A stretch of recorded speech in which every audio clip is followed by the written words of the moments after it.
अजीब महसूस हो। पूरी महारत और कंट्रोल के साथ मास्टर आइजन ने धीरे धीरे अपनी माना को यंग लॉर्ड की कलाई में घुसाया।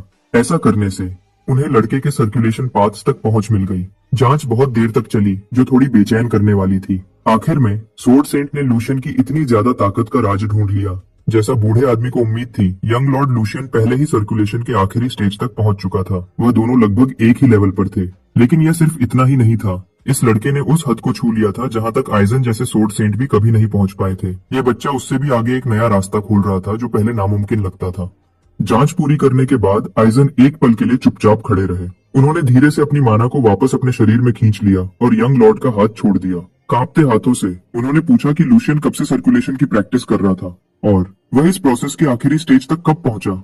यंग लॉर्ड सच में इस अजीब सवाल से हैरान था। उसे बिल्कुल नहीं पता था कि उसने क्या हासिल कर लिया है। सोर्ड सेंट के जांच के मुताबिक उसकी माना की शुद्धता सर्दियों के मैदान में ताजी बर्फ जैसी थी, बिल्कुल साफ और बेदाग। उसका कोर माना की कार्यक्षमता को बढ़ाने के लिए बिल्कुल सही बना था, जैसे हमेशा चलता रहने वाला पानी का पहिया। उसने एक ऐसी दुनिया को छू लिया था जहां तक सिर्फ कुछ ही योद्धा पहुंच पाते हैं।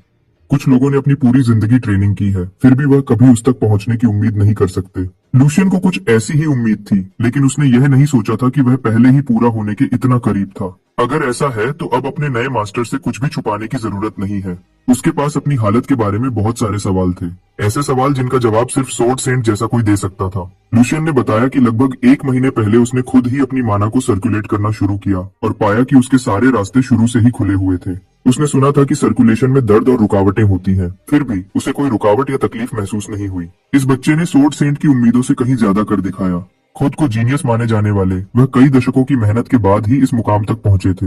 यंग लॉर्ड को देखकर शायद वह पौराणिक तलवारबाज जो पहाड़ों को चीर सकते थे और समुद्र को अलग कर सकते थे, वह सिर्फ कहानियां नहीं थे। शायद वह सच में थे, मुझे नहीं पता। शायद वह सच में थे।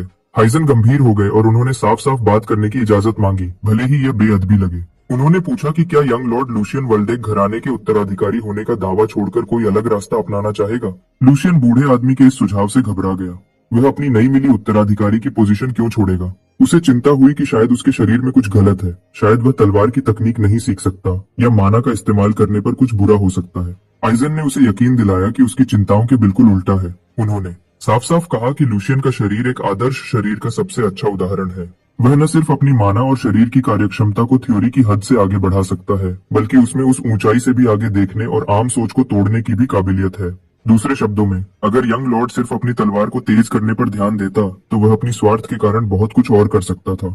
सोर्ड सेंट बनना उसकी पहुंच में बहुत कम समय में होगा। वह आदमी जो तलवारबाजी की ऊंचाइयों को चाहता था, उसके लिए सोर्ड सेंट बनने की बात सुनना एक सपना सच होने जैसा था। वह जानता था कि लूशियन का शरीर